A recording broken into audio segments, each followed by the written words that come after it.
and thank you for joining us on Godrej Properties Q4 FY19 results conference call. We have with us today Mr. Pirojsha Godrej, Executive Chairman, Mr. Mohit Malhotra, Managing Director and CEO, and Mr. Rajendra Khetawat, CFO of the company. We would like to begin the call with opening remarks from the management, following which we'll have the forum open for an interactive question and answer session. Before we start, I would like to point out that some statements made on today's call may be forward-looking in nature, and a disclaimer to this effect has been included in the conference call invite shared with you earlier.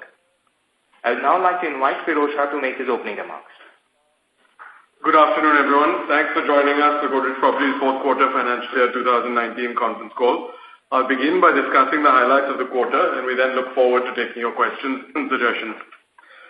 We've just completed the best ever quarter in GPL's history in terms of the value and volume of real estate we've sold.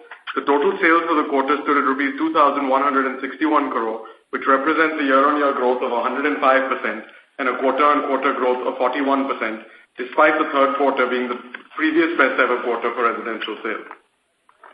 The volume sold during the quarter of 3.7 million square feet was by some distance the largest amount of area GPL has ever sold in a quarter. The total value of bookings in FY19 stood at rupees 5,316 crore, with the second half of the financial year contributing two-thirds of the sales for the year. I'm happy to note that we've sold more than 1.1 million square feet with a booking value of over rupees 900 crore in each of our four focus markets of Mumbai, NCR, Bangalore and Pune. This has been possible through the combination of strongly performing new launches with sales of rupees 3,062 crore and sustained momentum in sales from existing inventory, which stood at rupees 2,254 crore in FY19. In the fourth quarter at Godrej Central Park in Pune, we sold more than 700 apartments with a total area of 575,000 square feet and a booking value of 316 crore. At Godrej Aqua in Bangalore, we sold about 387,000 square feet with a value close to rupees 200 crore. Similarly, at Godrej Habitat in Gurgaon, which was launched in the last week of March, we sold more than 300,000 square feet with a booking value of rupees 178 crore. On the commercial sales front, Godrej Genesis, our project in Kolkata, registered sales of close to 200,000 square feet with a booking value of rupees 82 crore in the financial year, and we now have only about 150,000 square feet of space remaining in that project. At Godrej BKC, we sold more than 25,000 square feet with a booking value of 88 crore, and we now have only 25,000 square feet in the project left to sell. While we have made good progress towards fully monetizing our commercial inventory in BKC and Kolkata, we still have significant inventory in our Chandigarh project, and one of the focus areas for the current financial year will be to achieve 100% monetization of all our older commercial projects. FY19 has also been the best ever year for business development in terms of area added and the expected future profit from this area. We added 11 new projects with a saleable area of approximately 31 million square feet. This includes a portfolio of 6 projects with 25 million square feet of saleable area in the Pune market, making that GPL's largest ever business development deal, and we expect this deal to dramatically enhance our presence and scale in Pune. We also added 2 projects in Mumbai in the fourth quarter. The first project is located at Bandra and has a development potential of 1.1 million square feet and provides us the opportunity to develop a high-value project in one of the most desirable locations in India. The second project is located in Vashi and will yield a saleable area of 500,000 square feet. Both these projects fit into our strategy of expanding our footprint in newer micro-markets across our top 4 focus cities. Despite a very strong year for business development, we believe we can do much better still in financial year 2020, given the current market dynamics. We achieved revenue recognition at the Trees Phase 1 within 32 months, 1 year ahead of schedule, which significantly enhanced the P&L numbers for the year. Our total income for the fourth quarter increased by 133% and stood at rupees 1,200 crore. Our EBITDA increased by 327% to rupees 314 crore, and net profits increased by 271% to rupees 157 crore. For FY19, our total income increased by 57% to rupees 3,236 crore. EBITDA increased by 111% to just under 600 crore, and net profit increased by 191% to 253 crore. During the quarter, we delivered 1.6 million square feet of space across 4 cities, including the Trees here in Vikhroli, Project Godrej Oasis in Gurgaon, Godrej Prana in Pune, and Godrej Azure in Chennai. After a year of disruptions, the Indian economy is consolidating the gains from recent reforms. Never in the history of the real estate sector in India have so many significant events taken place within such a short period of time. While the initial days of the new regulatory environment saw Indian real estate going through a phase of transition, we now see an opportunity for disproportionate growth. Our sales performance has strengthened significantly in the second half of financial year 2019, and we expect to further scale our sales momentum in the financial year 20, given our exciting launch pipeline across the country, which has been significantly enhanced by new project additions. Given the liquidity situation in the sector, which has become even more apparent in light of the NBFC crisis, the visibility on business development is the strongest we've ever witnessed, and we hope to have numerous positive portfolio enhancement announcements in the coming financial year. We believe our national presence, strong brand, and robust project portfolio leave us well placed to capitalize on this opportunity. On that note, I conclude my remarks and would like to thank you again for joining us on this conference call. We'd now be happy to discuss any questions, comments, or suggestions you may have. Thank you very much. Ladies and gentlemen, we will now begin the question and answer session. Anyone who wishes to ask a question may press star and 1 on their touchtone telephone. If you wish to remove yourself from the question queue, you may press star and 2. Participants are requested to use handsets while asking a question. Ladies and gentlemen, we will wait for a moment while the question queue assembles.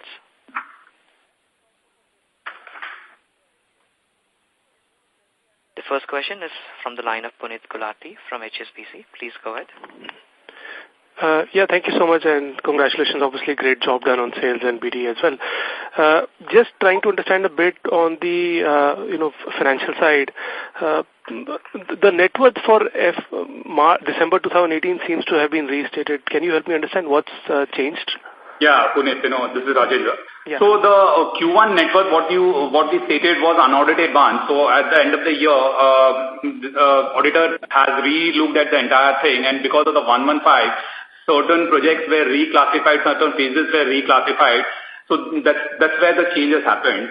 So like we said earlier, this is an adjustment, and which, as and when the reversal of revenue which happens to 115 will start coming back, like the trees which had happened has already started contributing back to the net worth. So this will, come back over a period of time in the coming year. Yeah, but wasn't 31st December 2018 net worth already adjusted for 115? So it was adjusted, even in the first quarter, but like I said, it was an unaudited one. So once the final audited happened, so there were certain adjustments which auditors suggested to make. So we have made those adjustments. Okay, great.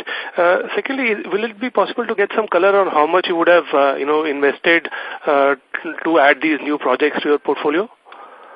Well, I think our net cash flow shows that, largely shows what has been invested in through land and approvals for the quarter. So that is largely for these 6 projects? Yeah, the 688 crore is for the Pune and Mumbai both, or is there more to it? The bulk of that is for the Pune project, yeah. Okay, and there is nothing more that you need to pay for Pune? No, there will be a link to certain approval milestones, etc. Okay. Also, Magadi is now out, so have you been able to recover money from that partnership? Sorry, didn't get it. The Magadi project which you exited. It was a DM project. The DM project. Cancelled. Yeah, but there was no investment there. And No. Okay, great. That's all from my side. Thank you. Thanks, Puneet. Thank you. The next question is from the line of Abhishek Anand from JM Financial. Please go ahead. Yeah, good evening everyone, and congratulations on a great set of operational numbers. My first query will be on the slide where we mention the planned launches for FY20. Firstly, no mention of any subsequent phase in Vikhroli, so if we could get some clarity there. And secondly, we are planning to launch 15.5 million square feet, if I include the subsequent phases as well. And last year we were planning to do 14.9, so almost similar number. So, and we eventually launched 12.1. So, are we going to see similar performance, or should we expect similar performance next year, around 5,500 crores, or so just trying to see the trajectory of growth based on the launch profile. Yeah, Vijay, I just looked at this slide and I think there's a slight error. The Vikhroli is actually planned. I think we've accidentally put 0.2. Let me get that corrected. It will certainly be larger than that if you launch that. So I think that is a new project, and I think certainly we'll launch an area much larger than that. The total project that we're talking about, we think, would be in the range of 2.5 to 3 million square feet. Of course, not all of that would be launched, but I think the launched area would be closer to 1 million square feet. But I think that will, of course, be finalized closer to the launch timeline. So we'll have that corrected in the presentation. I think, we think it's a fairly robust launch portfolio. We certainly think it gives us the opportunity, if all of these projects happen, to go well past this year's number. And I don't think necessarily just looking at the area would be the best way to do it, Abhishek, because, we saw, for example, in FY19, although the value growth was quite small over FY18, the volume growth was very significant at 40%. So I think this year, if we have projects like Bandra and Vikhroli launching, you could again see with similar area much, much higher value. So certainly, I think if we're able to execute on all of these launches, we're reasonably confident of seeing good sales growth during the year. But of course, we don't like to give any sort of very specific guidance for that. Sure. No, that's very helpful. Secondly, of course, as you mentioned, Bandra project, just wanting to understand, so of course, this is our first SRA project where we will be involved in. What's the status of the project? What is the status of slum rehabilitation? How much, if you are disclosing that, how much payments we have already done to the counterparty? And since we have mentioned it in launch in this year, these details will be very helpful, actually. Hi, Abhishek, this is Mohit here. Yeah, hi, Mohit. So we are in the design phase of the project. We are at advanced stages of design, and we are targeting to launch it within this year. So of course, we are also submitting approvals very soon. On the status of slum clearance, we have the LOI, and our partner is very well known for clearing slums in record time. So we're very confident that before Diwali we should positively have the slum cleared up, and then subject to approval we would be ready to launch. So, Mohit, just a clarification. Do we require to construct, does the counterparty require to construct the SRA building and then only we will get the commencement certificate, or we will get it beforehand? So we will get the IODs and everything before the construction of this building. Our construction will be linked to the construction of SRA building. So, it's plinth to plinth kind of working. And there also, the way we do it is we are taking control over those particular aspects which affect our development. Sure. So we will be constructing the SRA. There will be someone else constructing it, but cash flow is something where we will be taking control over the development. Okay. And LOI, etc. is available with us. LOI is already in place, and that's when we announce the transaction.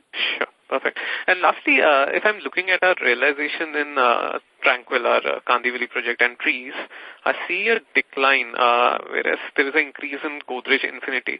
Especially in Tranquil, I see a material decline. So could you decline in terms of? In terms of realization. See, there is two kind of inventories which is there in Tranquil project. One is facing the national park, which is a very premium inventory. Okay. And the other inventory is facing the slum, actually very, very negative inventory. So the pricing difference is pretty stark in these two inventories. So, it depends on which side of the stock got sold. Given that this is, last page of the launch and, we had this more of a slum-facing inventory, the realization might be lower than the previous sales. But that's as per strategy. There's nothing to worry about.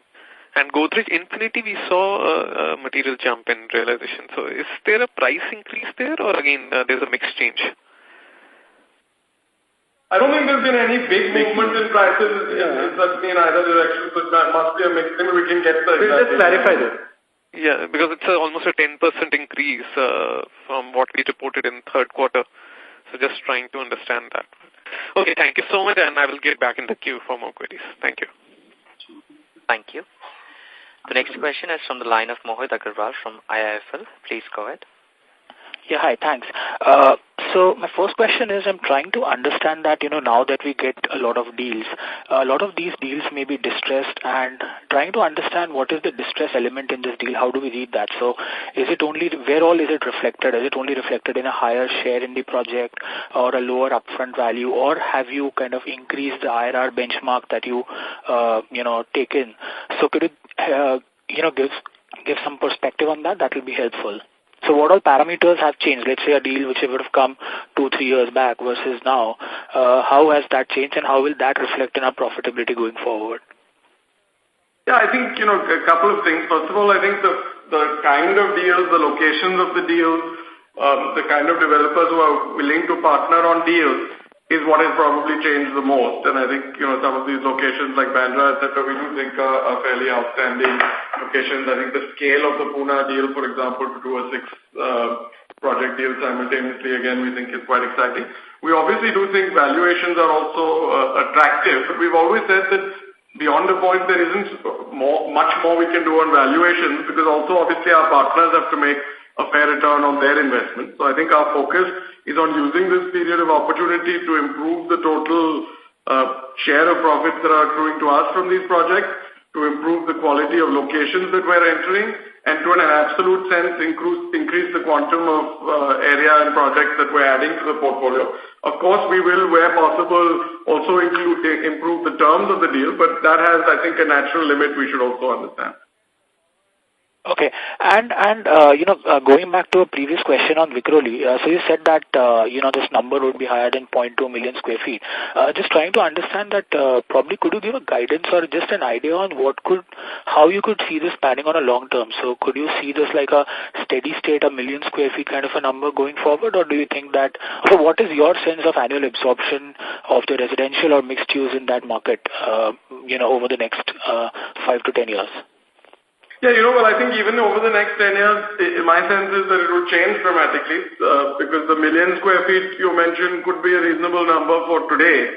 But our sense is that as we establish, hopefully, Vikhroli as, one of the most desirable locations in the city, that itself will create more pull factor for people wanting to come here, which in turn will increase the kind of absolute sales possible here. So, if you look at it, obviously very different in some ways, but something like Gurgaon in NCR, I think has obviously completely changed in terms of what its scale is today versus what its scale may have been 15, 20 years ago. So I do think in Vikhroli we will see something similar, that both as we deliver more real estate, that we get some of these other asset classes like retail, hospitality and things going, that will create its own pull factor and allow us to further increase demand. But I think in the shorter run, I think that 1 million square feet per year on residential seems like a reasonable level to target. Sure. Thanks a lot. This is very helpful. Thank you. Thank you. The next question is from the line of Tanuj Makhija from Bank of America. Please go ahead. Thank you for taking my questions, and firstly, congratulations on a great set of performance once again. My first question was, Godrej Properties has had a long-term ROE target of 20%. Would you say that you are on track right now to achieve a 20% ROE target in the next 3 to 4 years? And if yes, then what are the levers that would drive improvement in ROEs?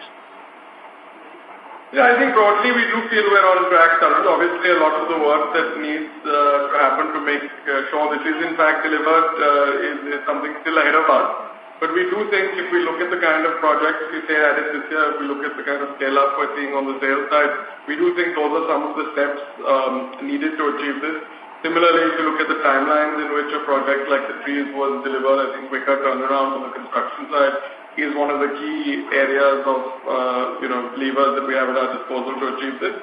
I think the only things that have happened that are negative to our plan is probably some of the accounting-related issues of Ind AS 115, where now revenue is only recognized at project completion, which I think provides some natural stretch to that.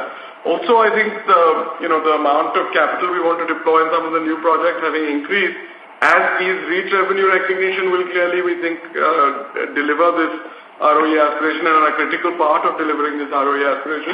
But in the short term, will obviously increase the capital employed without any P&L impact. So I think those are the two of the things that could delay it slightly, but certainly we think overall the progress we've made over the last 2 years since we announced that journey and goal have been positive and well aligned with achieving it.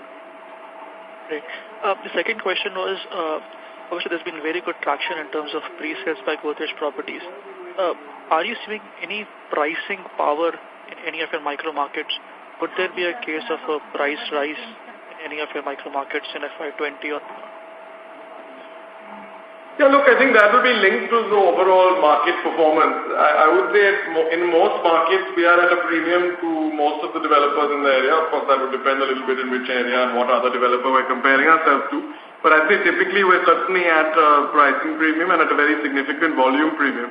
But in an absolute sense, we can't be de-linked from the market. While we can get some amount of premium, it obviously can't be stretched beyond a reasonable point. So I think we will need to wait for a market recovery to see pricing really starting to move. I think there's a good case to be made that you will see the market starting to improve this year or next year. I think we've obviously now been in 6 or 7 years of a residential downturn. You've got affordability now at the best it's been since probably 2002 or 2003, with interest rates having come down 300 basis points, people's income in the last 5-6 years probably having increased by 50%, and property prices in most places remaining quite flattish. So I think all the underlying factors that are needed for the next bounce back are probably in place. There have been some of these external shocks like demonetization first, then RERA, GST, now most recently this NBFC liquidity environment, that I think have continued to push back a recovery, and we may be still another year or two away from a recovery. But I think when it comes back is when you will start seeing obviously volumes pick up even more substantially, and you will see pricing start to improve. I think in the interim, from the company's perspective, what we're very focused on is that there's 2 avenues available to us for growth. I think one is obviously the sector itself growing, and we believe that will present a huge opportunity for us over the next couple of decades as India continues to urbanize, continues to grow economically, and sees the sector continue to do very well. But in the short term, while that hasn't been happening, I think the second opportunity is the one that we're more focused on. And that's the opportunity to grow our own market share, to make sure that we're doing whatever we can to consolidate the industry, to enter as many new micro markets as possible within our focus cities. And we're relatively satisfied with the kind of progress we've made on that part of the journey over the last couple of years. Great. If I can squeeze one more question. Could you please give us the revenue recognized and the margins realized at trees in this particular quarter? And lastly, what are the pending collections from phase 1 of trees? So, Tanuj, revenue recognized was around 900 crores. This is the total income recognized in the quarter. And the margin is around 35 to 36% over there. Sir, what are your pending collections at trees? Collection, I think the only whatever is based on the OC, that collection, because the OC has come in the previous quarter. So it should be around 10 to 15%, should not be more than that. And it is little on the outer side. It should be around 10 to 12% is what the collection pending over in phase 1, where the recognition has been done. Got it. Thank you very much. Thanks. Thanks, sir. Thank you. The next question is from the line of Kunal Lakhan from Axis Capital. Please go ahead. Yeah, hi, good evening, and congratulations on good set of numbers. Just on our strategy for Pune, I think last year we had seen some serious acquisitions there, similar to what we had done like in the NCR market in the previous years. So just wanted to understand like what's the strategy there and what's our outlook on Pune market per se. So I think, for all of the top 4 markets, which again are from our perspective, Mumbai, NCR, Bangalore, and Pune, the goal is to enter as many new micro markets as we can. We believe in each of these 4 markets, despite now having achieved some reasonable scale, that there remains huge amounts of untapped opportunities. For example, to use Pune as an illustration, prior to this transaction, we actually had about 3 projects in Pune, and frankly not the most ideally located projects for the most part.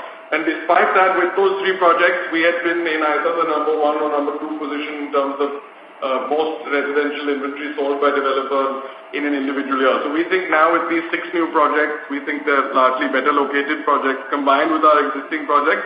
That gives us an opportunity to very quickly ramp up our market share in Pune to hopefully a very significant degree. I think the goal is similar across all of these 4 markets. The quality of execution during the year was clearly different. I think this single deal in Pune made it the best city in terms of our business development performance. I think we had a decent performance in places like Mumbai and NCR, where we added very high quality locations in Bandra, in Noida and Sector 43. And frankly, in a city like Bangalore, we actually had a poor year for business development with no meaningful new project added. I think the good thing is that visibility in all four markets from a business development perspective continues to be very strong. The team's extremely focused on it. So hopefully we can have a better rounded year from a business development perspective this year. And I would say, overall, when we look at it at a national level, I think last year was an excellent year for business development. Sure, that's helpful. But I'm just trying to understand, because Pune, typically absorbs about 33,000 units in a year. And we have a very serious inventory which we'll bring to the market maybe over the next 2 to 3 years. So in terms of market share, and if I look at the way the traction that we've got in the past projects, it looks like we'll have to either the market should be going up significantly in terms of absorption, or it's probably Godrej will be doing some or achieving some serious market share in the region. So yeah, I think clearly, obviously, I think for this strategy to work in any of these cities, if the market itself is relatively flattish, we will obviously have to grow market share. But I don't see that as, a very daunting task, considering that our market share in most of these markets is anywhere between 1 to 4 or 5%. So I think with our brand name, with hopefully the kind of product insights that we can bring to any new project launch, we can continue to deliver on our track record of residential launches being successful, and I don't see any reason why the market share can't even very significantly go up from current levels. And as I mentioned, when you look at a portfolio like this of 25 million square feet, you're really talking about kind of a 10-year portfolio. It's not that all of it is going to get sold, obviously, in the next 2 or 3 years.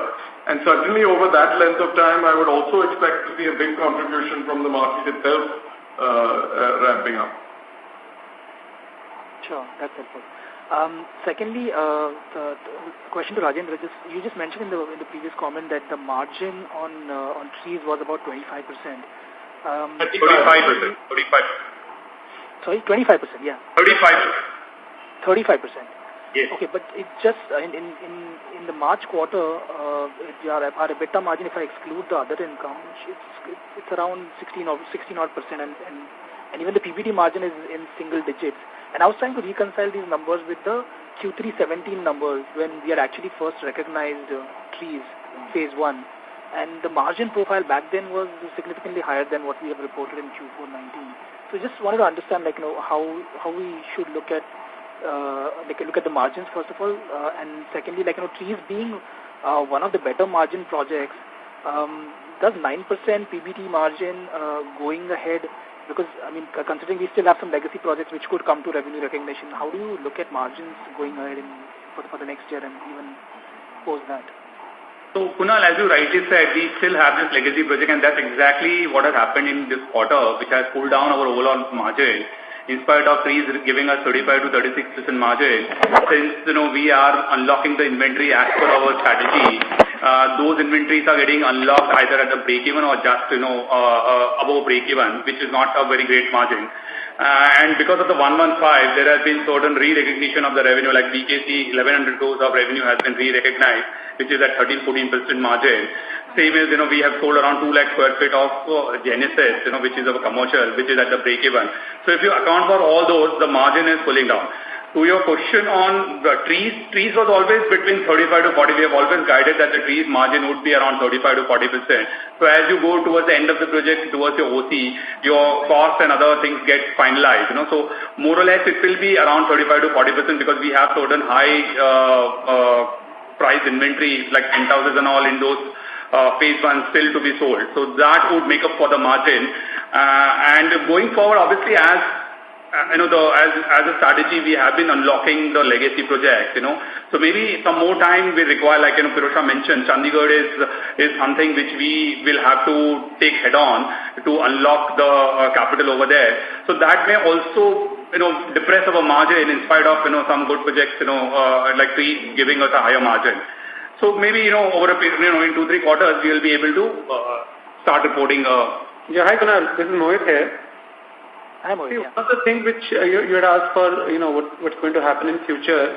See, if you look at the current project profile which we are adding, the margin profile is significantly higher for these new project additions. And we feel that as these projects come into recognition, it will make a big difference in the profile. Sure. That's helpful. Thanks and all the best. Thank you. Thank you. The next question is from the line of Abhinav Sinha from CLSA. Please go ahead. Hi. The first question is on the business development part. So the scale of bets that you have taken seems to have gone up. And is there a limit that we have there as such? Can we take like 1,000 crore plus bets also? Yeah, look, I think, obviously there'll have to be calculated bets and we'll have to understand the risks and upsides from it. But yes, I think the scale of the company has also obviously gone up over the last 4 or 5 years. I think we've now, established confidence in our own abilities on a lot of these areas. And we would like to see that in the current period of opportunity where capital is very scarce in the industry, if there are the right opportunities where we think we can generate adequate risk-adjusted returns, we're certainly happy to put more capital to work. Right, and so should we see the 2,500 crore resolution in more as an enabling one, or it can be actively utilized as such, in near term?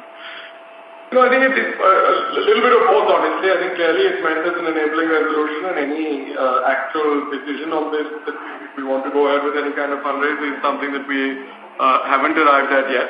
A lot of it will depend on, how the market environment on the business development side is looking. I think clearly for the current set of deals and kind of normal pace of business development, we don't feel we need any kind of equity raise, and we'll obviously be quite hesitant to have an equity raise. At the same time, we've commented that we think this current period is a fairly unique opportunity that may not come again over the next 10 years.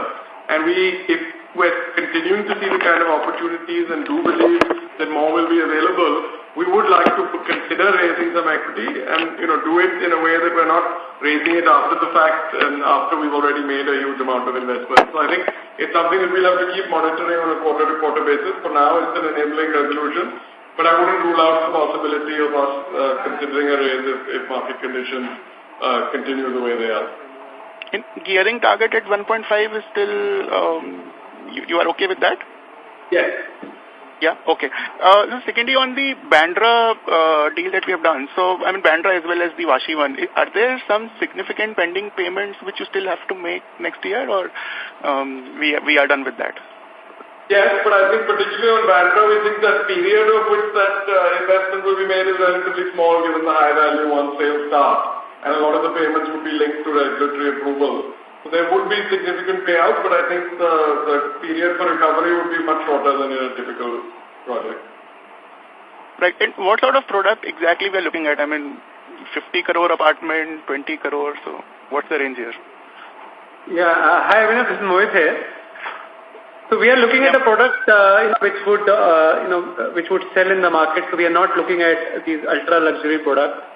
We are targeting product which will, I would say, work with the middle class or a premium middle class segment. And typically our product would be in the range of 5 to 10 crores kind of an apartment. So it will be, I would say affordable in the segment which we are talking about. So broadly the 1,000 carpet remains the ceiling as such, 1,000, 1,200 carpet. Yeah, you're not too far away from that number. Okay. And then finally, on the sales itself, so we had a very high skew of 2H, right, in FY19. So what are we expecting, and any sort of early bird projects that you have for the financial year? Thanks. So we've been laughing internally that we don't want to have the same kind of first half this year as we did last year.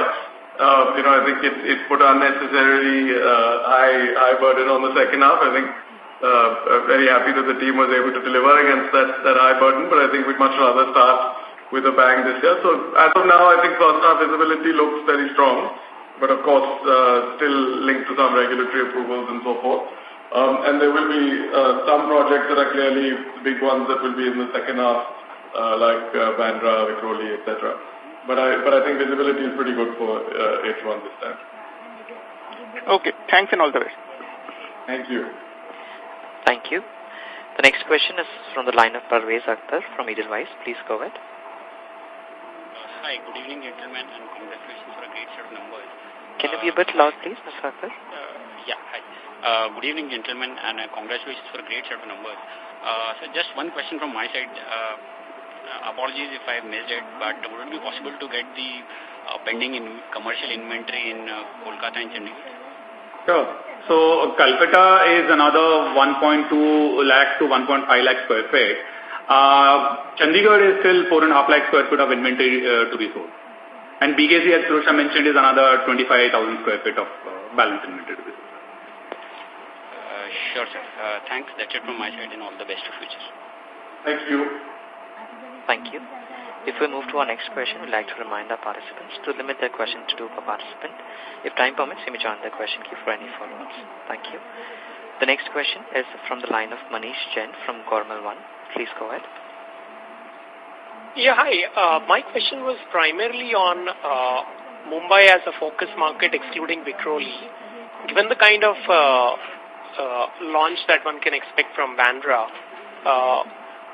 do you see a similar kind of BD pipeline in Mumbai? I'm just trying to look at, do we have kind of visibility the way we did Pune kind of deal?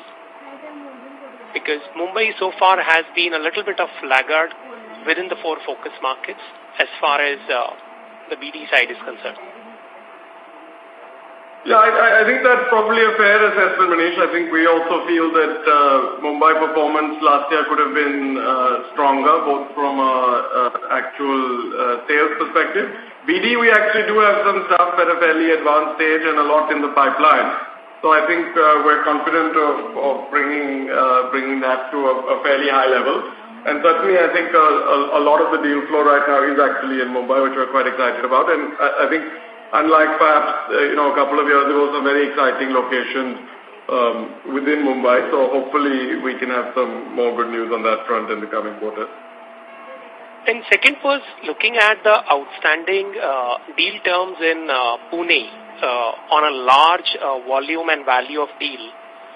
If that's the kind of trend that we are looking at, and we've clearly seen 2,500 crores you just mentioned earlier in the call, I think is 20% ROE, don't you think is a very conservative number? I understand that, when these projects get launched and there's a transition phase where equity gets issued earlier. But on a sustainable basis, on an existing 2,500 crore net worth, and we are planning to raise 2,500 crore, even though it's an enabling resolution. Do you think? First of all, I really don't think we're planning to raise 2,500 crore. It is an enabling resolution. Even if we were to raise, I highly doubt we would look at raising that kind of quantum.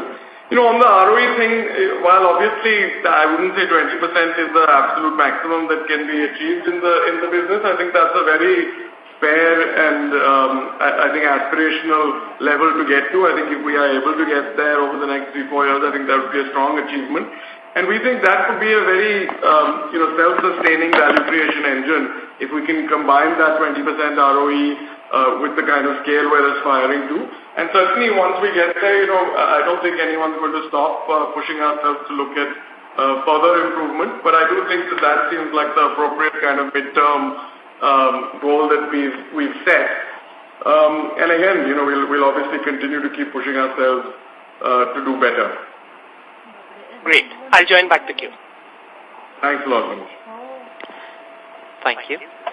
The next question is from the line of Manish Gandhi as an individual investor. Please go ahead. Hi, Pirosha, Mohit, Rajendra. Congratulations on all the front. My first question is, so Bandra is our second project in slum redevelopment. Though we don't do the slum part, but I would like to know, is there any big opportunity for us opening in this kind of slum projects, which earlier may not be there, and Mumbai, most of the land which you are planning in a city-centric, so slums are the big opportunity there. Just want your views on that. Yeah, hi Manish. Mohit here. Yeah, Mohit. So Manish, we are looking at actively in opportunities both in open land, in redevelopment space and also in SRA space. Of course, we enter into the project with a clear strategy that all of the risk related to SRA or redevelopment is kind of mitigated. So that strategy would continue even going forward. And in case there are opportunities within the SRA space which meet our risk guidelines, we'll be very happy to look at them. Okay, but do you feel that this kind of market has given you entry in which seemed like a difficult to enter or crack that thing, So we don't want to expose ourselves to the SRA business assets. We would want to focus on development of the SRA business and, we would partner with good partners like we have done in past on these SRA projects. Okay, very good. And my last question, second question is, so what is your view on student housing and co-living space? With enhanced activity you see in this space and most of the players talking about adding thousands of beds capacity in next 1, 2, 3 years. And we know what has happened to the commercial real estate in WeWorks of the world. So do you feel it will help clear inventory for the sector in next 2, 3 years, which we might not have thought? I just want your views on that. I think these are good concepts which are at early stage. So I think it's difficult to make a very specific comment about whether it is student housing or co-living as a concept, how much it can take up. We are also evaluating some of these things internally and talking to partners to see if in some of our projects can we look at doing some of these interesting concepts. But I would say it's at a concept stage, Manish. Still needs to be proven before we can really take it them to a large scale.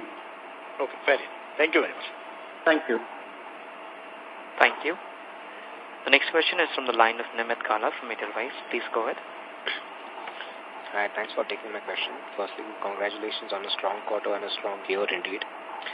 So most of my questions are already answered now. Only one question. We've been hearing on some issues with respect to disbursement to local builders. So just wanted to understand, if at all it is going to affect our projects under the DM model. No, I don't think, so what we do is we make a provision into our DM agreement, that the project has to be funded by the DM partner, by the landowner. And as and when we launch, we have a escrow mechanism whereby the monies are separately kept in the escrow so that the project construction doesn't get suffered, So obviously there is a stress in the market, but as of now I don't see that we will have that issue of, funding to the DM project. Okay, that's helpful. That's it from my end. Thank you. The next question is from the line of Saral Bhansali from Inam Investments. Please go ahead.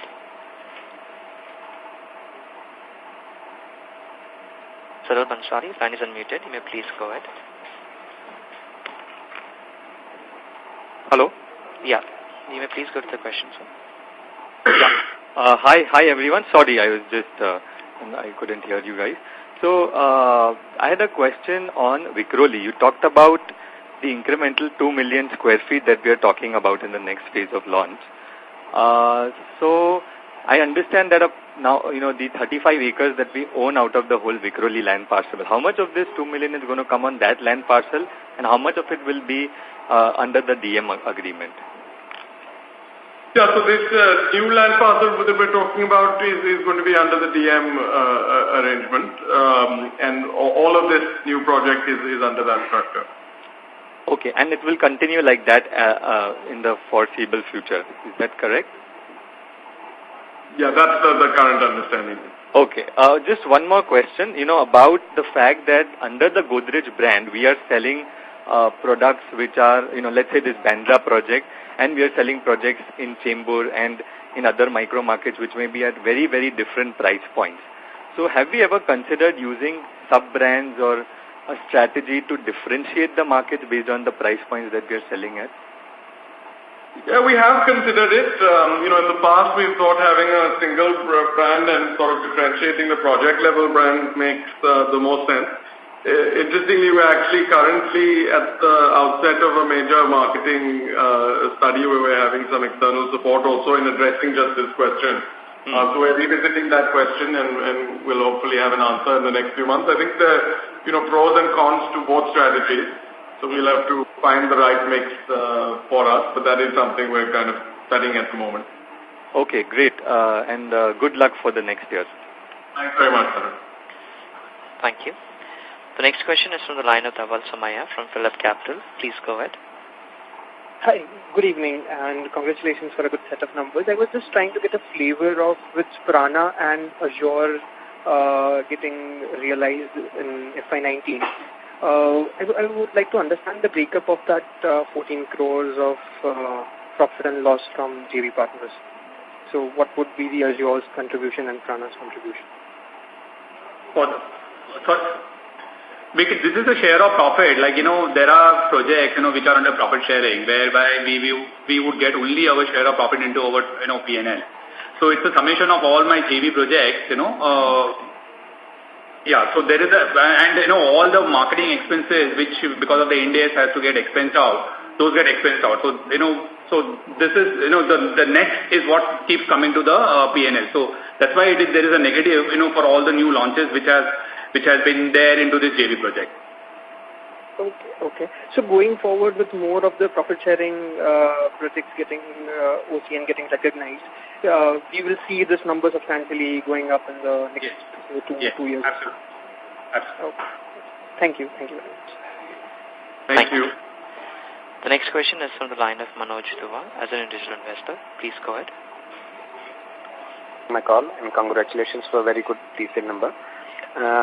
So what do you see the role of market revival in this Godrej performance taking what do you see, how much is the role of market also reviving, or market is still not reviving at this stage? Yeah, I don't think the market itself, frankly, if you're talking about last year's numbers, has contributed much. I think the market remains up even towards the end of the year if we're looking at it from a sector perspective. But as we highlighted, including earlier on the call, I think there's two opportunities that GPL can benefit from at the moment. One is the overall sectoral growth, and while that has been non-existent in the past 3 years, we think that will be a very strong contributor to growth over the next few years. But the second opportunity that has very little to do with the market is how our own execution is doing, how our own portfolio addition is going, how our own efforts to gain from consolidation and improve our market share is going. And I think most of the sales performance that you've seen in the last 2 years is reflective of that we think we've done a good job of adding new projects, bringing those projects to market, improving our market share. But certainly it would be exciting to start seeing both those factors contributing at the same time. Great work. And secondly, can you give some color on, I know Mumbai has, every location has different demand and supply. Can you give some color on what's the demand scenario in 5 to 10 crore in Mumbai presently? So, Manoj, it's difficult to answer this question on a price band basis, because it depends on the location. But I think if you're talking about Bandra or South Mumbai, then in this price segment, there is a sufficient demand. Okay. Congratulations and best of luck. Thank you. Thank you. Thank you. The next question is on the line of Himanshu Zaveri from Dhruv Gems. Please go ahead. Yeah, hi. Congrats on a great set of numbers. I just wanted to ask regarding the Panvel project, as from what I see, we are only launching around 5 lakh a year, 5 lakh square feet. And is there any particular reason why we are going slow on this project? And what is the news on the extra FSI in that project? So, hi, Himanshu, this is Mohit here. Yeah. So we are, looking to evaluate whether we should transition to the new ITP policy which has come in, which significantly gives the FSI benefit. So that's the reason we are, currently launching limited phases, and then this is the final call on that subject. We will take the, the next call on this project. Yeah, because from what I see, if we launch more also, we can sell easily because the project is like selling. That's correct. But I think there is a huge FSI benefit which is coming. So we're just evaluating the trade-off basis that. Okay. And what are the new projects we are looking at? That Chembur RK Studios one, I think we are closing that deal, I guess. And the Delhi Ashok Vihar one, the article which had come in the newspaper, is there anything over there, or is just till we don't confirm, we don't comment on it? So right now, I would like to refrain from commenting on both of these transactions because we haven't signed them. That's so once we have clarity, we can come back on these things. Okay. And the last one, I would just like to understand as a company, what we are doing different, as in the current liquidity scenario, it's quite pretty tight, and most builders are finding it tough even to sell their ready projects. So from what I see, we as a company, apart from our brand, we are like selling even the immediately as we launch the projects also. What are we doing different as a company apart from our brand which we have already built? Yeah, I think, I don't think there's any one thing, Himanshu. I think it's a combination of things that hopefully we're getting right, from everything from selecting the right locations after understanding things like infrastructure and supply-demand dynamics in that location, to spending a lot of time figuring out what the right kind of product is through our own research and our own understanding from our other projects. And then obviously over the years we've also built a strong sales engine in the company, both in each of the projects, but at a city level, national level, and even through our international sales efforts. So I think that certainly contributes. But I really don't think it's any one factor. It's a combination of all of these. Some of the areas we've spent a lot of work on, for example, during the last financial year, was in focusing on net promoter scores from all our existing customers, working to improve that, working to make sure that we're sort of the best regarded developer in the country from a customer's perspective. We think some of those factors, if we are able to get right, will really be bigger drivers of future performance than any of the kind of short-term operational or financial indicators. So I think it's a lot of different things that tend to revolve around kind of focusing on getting the right product for the customer and the right service experience overall. And in trees, can I expect any deal like the Vikhroli trees land which we bought before some time? Because the main profit driver would be if we buy some more land in this land parcel rather than the DM model, because I know the current structure is for the DM model, but in future, is there any chance, or you can't comment right now? I think the best is to assume that the current DM model, obviously, if there's a way to improve things in the future, we'd always look at that. Okay. Thanks, Firoz. Thank you. Thank you. The next question is from the line of Tanuj Makhija from Bank of America. Please go ahead. Hi, thank you for the follow-up question. Just one quick question. In the current stress scenario for the entire sector, would you be open at acquiring a developer or per se any under construction project? I think the answer is probably yes to either of those, but I think with a very high degree of caution and conservatism built into it. So it's more likely that we'll continue to see projects that are pre-construction being added. But certainly, if we're seeing the right risk-reward balance, we can also look at opportunities that are under construction, and we have seen such projects, and including some of the ones that we've added historically. And on the entity level, again, it's something we're open to, but we'll be very cautious about it at the same time. Great. Thanks. That's very helpful. Thanks, sir. Thank you. Ladies and gentlemen, that was the last question. I now hand the conference over to the management for their closing comments. Thank you, and over to you.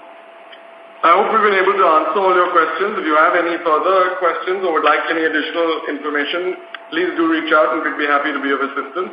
On behalf of the management, thanks again for joining us today. Thank you very much.